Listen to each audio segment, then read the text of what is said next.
அந்த case study ஃபுல்லாக பார்க்கும்போது அவங்களுக்கு 2010 மேரேஜ் ஆகிருந்தது. பக்கத்து மாவட்டம் தான். 2010 மேரேஜ் ஆகிருந்தது. 2 பேரும் மேரேஜ் ஆன உடனே அவர் அப்போவே வந்து வெளிநாட்டில் ஒர்க் பண்ணிகிட்டு இருந்தார். ஸோ ஐடி கம்பெனி நல்ல ஃபீல்டு, நல்ல சம்பளம், நிறைய சம்பளம். ஸோ 2 பேருமே அங்கே போய் செட்டில் ஆனாங்க. இந்த பொண்ணு கொஞ்சம் அங்கே ஹை ஹேண்டடாக கொஞ்சம் ட்ரிங்க் அந்த மாதிரியான ஒரு பழக்கங்கள்லாம் இருந்தது. ஸோ திருப்பி ஒரு பீரியடில் இங்கே வந்துட்டு அவங்களுக்கு மிஸ் அண்டர்ஸ்டாண்டிங் பண்ணி அந்த பொண்ணு இங்கே தனியாக வந்துட்டுது. இங்கே வந்து கிட்டத்தட்ட ஒரு 3 இயர்ஸ் எல்லாம் சும்மா தான் மெயின்டைன் பண்ணியிருந்தாங்க. குழந்தை இருந்தது. ஒரு மெயின்டெனன்ஸ்லாம் கரெக்டாக கொடுத்துட்டு இருந்தார். எல்லாம் ப்ராப்பராக போயிட்டு இருந்தது.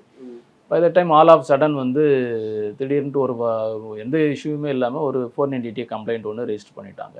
டவுரி ஹராஸ்மெண்ட்டு இவர் ஃபேமிலி மெம்பர்ஸ் மேலே ஒரு 6-7 பேர் மேலே அந்த மாதிரி ஒரு கம்ப்ளைண்ட்டை என்ன செய்யிட்டாங்க கொடுத்து ஒரு எஃப்ஐஆர் ரெஜிஸ்டர் ஆகிட்டுது. கீழ்கோர்ட்லேயும் கன்விக்ஷன் ஆகிட்டுது. எஃப்ஐஆர் ரெஜிஸ்டர் ஆன உடனே அந்த அம்மா வந்து அந்த எஃப்ஐஆரையும் வந்து அவங்களுடைய எம்ப்ளாயர் வெளிநாட்டில் இருக்கிறவங்களுக்கு அதை கரெக்டாக மெயிலில் போட்டு ரெக்வஸ்ட் லெட்டரும் வச்சு கொடுத்துட்டாங்க. அவருடைய வேலையும் வந்து அது மூலமாக வேலையும் பறி போயிட்டுது.